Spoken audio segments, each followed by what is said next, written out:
Hello friends, आज हमारे साथ होने के लिए आप सभी का धन्यवाद। हम उन लोगों का स्वागत करने में बहुत खुश हैं जो कुछ समय से हमारे साथ हैं और साथ ही साथ जो नए हैं हमारे इस चैनल पे। पर मैं आप सबसे खुश नहीं हूँ। अरे भाइयों और बहनों, हम आपके लिए इतने अच्छे वीडियो लाते हैं, बदले में ना आप हमारा पूरा वीडियो देखते हैं और ना ही एक छोटा सा कमेंट कर हमें अपना सपोर्ट दिखाते हैं। तो मैं उम्मीद करता हूँ कि इस वीडियो में हमें आपका सपोर्ट मिलेगा। तो फिर चलिए हम 50 लाइक्स और 10 कमेंट का टारगेट इस वीडियो में रखते हैं और इसी टारगेट के साथ शुरू करते हैं ये वीडियो।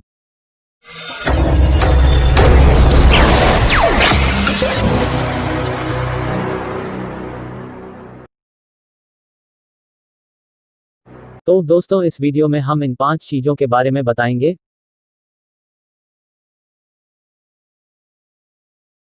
नंबर 1, हम पीपल के पेड़ को क्यों पूजते हैं।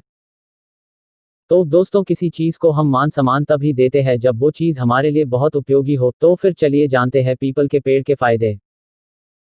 पीपल के पेड़ को आधुनिक समय में नीम और तुलसी के साथ सबसे बड़े ऑक्सीजन प्रदाताओं में से एक के रूप में जाना जाता है और पीपल का पेड़ हमें रात के वक्त भी ऑक्सीजन देता है जो कि बाकी के पेड़ नहीं दे पाते हैं। कई शोधों के अनुसार यह साबित होता है कि पीपल के पत्तों के साथ हवा का प्रवाह बातचीत संक्रमण जीवाणुओं को धीरे धीरे मारता है। इसके अलावा पीपल का पेड़ आयुर्वेदिक में भी काम आता है, जैसे अस्थमा, पेट दर्द, क्रैक्ड हील्स, डायरिया, रक्त संचालक को साफ करने के लिए और भी है। और जानकारी के लिए डिस्क्रिप्शन में दी हुई लिंक में जाए। तो इसी के साथ मैं चलता हूँ आगे नंबर 2 की ओर।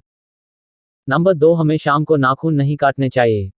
तो दोस्तों, आपको किसी ने तो कहा ही होगा कि हमें शाम को यानी सनसेट होने के बाद नाखून नहीं काटने चाहिए। पर क्या आपको पता है कि उन्होंने ऐसा क्यों कहा था? अगर नहीं तो चलिए जानते हैं कि उन्होंने ऐसा क्यों कहा था। तो ये बात जब बोली गई थी तब बिजली नहीं हुआ करती थी और ना ही आज के जैसे नेल कटर हुआ करते थे। तो उस समय सब लोग सूरज की रोशनी और कैंची पर निर्भर हुआ करते थे। तो उस समय शाम को बहुत अंधेरा रहता था और ऐसे अंधेरे में कैंची से नाखून काटना बहुत ही खतरनाक काम माना गया और इसलिए सूरज डूबने के बाद नाखून काटना मना कर दिया। तो ये बात तो आपको समझ आ ही गई होगी। नंबर 3, हमें घर में तुलसी का पौधा क्यों लगाना चाहिए। तो दोस्तों, मैं आपको बता देता हूं कि तुलसी ऑक्सीजन को 20 घंटे और ओजोन को प्रतिदिन 4 घंटे तक नासेंट ऑक्सीजन के साथ देती है, जो कार्बन मोनोऑक्साइड, कार्बन डाइऑक्साइड और पर्यावरण से सल्फर डाइऑक्साइड जैसी हानिकारक गैसों को अब्जॉर्ब यानी शॉक लेती है।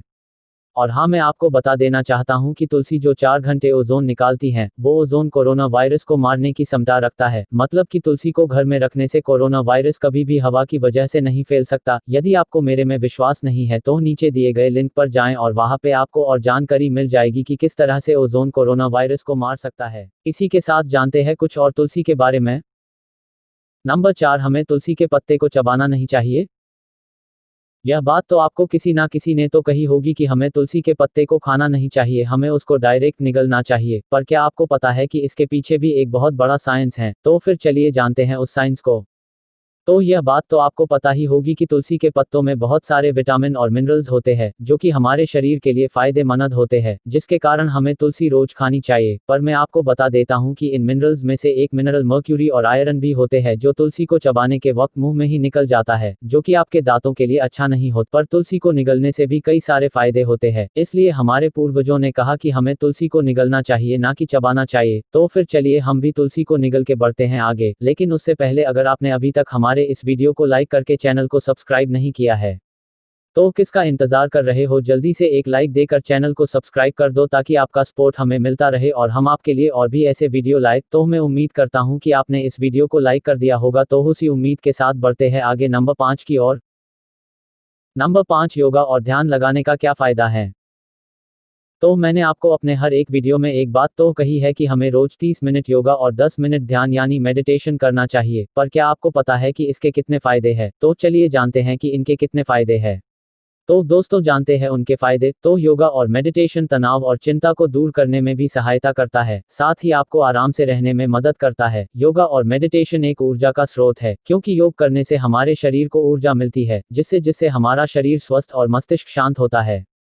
तो दोस्तों, योगा और मेडिटेशन का सबसे बड़ा फायदा ये है कि ये हमारे सबकॉन्शियस माइंड यानी हमारे अवचेतन मन को जगाता है। अब आप सोच रहे होंगे कि ये सबकॉन्शियस माइंड यानी अवचेतन मन क्या है और इसके क्या फायदे हैं। तो चलिए ऐसे और अच्छे से जानते हैं।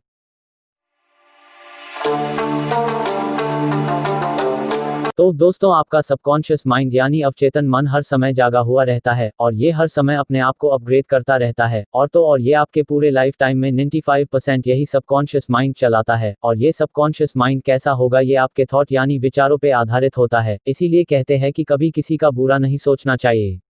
ये सबकॉन्शियस माइंड आपसे आपके सपनों में बात करता है, मतलब कि आपको हर रोज हजारों सपने ये सबकॉन्शियस माइंड दिखता है, पर उनमें से आपको वही सपने याद रहते हैं जो आपका कॉन्शियस माइंड यानी आपका साधारण दिमाग को याद रहता है। और ये दिमाग हर एक काम को आसानी से करने की काबिलियत रखता है और अगर आपने अपने सबकॉन्शियस माइंड को काफी अच्छा बनाया है तो ये आपके लिए एक साथ करोड़ों अरबों काम एक साथ कर सकता है। ये आपके साधारण दिमाग से लाखों गुना ज्यादा शक्तिशाली है। तो दोस्तों ये सारे फायदे जानने के बाद आपका मन कर रहा होगा इस पावर को यूज करना, पर मैं बता दूं कि ये काम बहुत ही आसान है। बस आपको हर रोज सुबह सुबह कम से कम 10 मिनट तक मेडिटेशन करना होगा, क्योंकि मेडिटेशन के जरिए आपके मन में अच्छे विचार आएंगे जिससे आपका सबकॉन्शियस माइंड जाग जाएगा।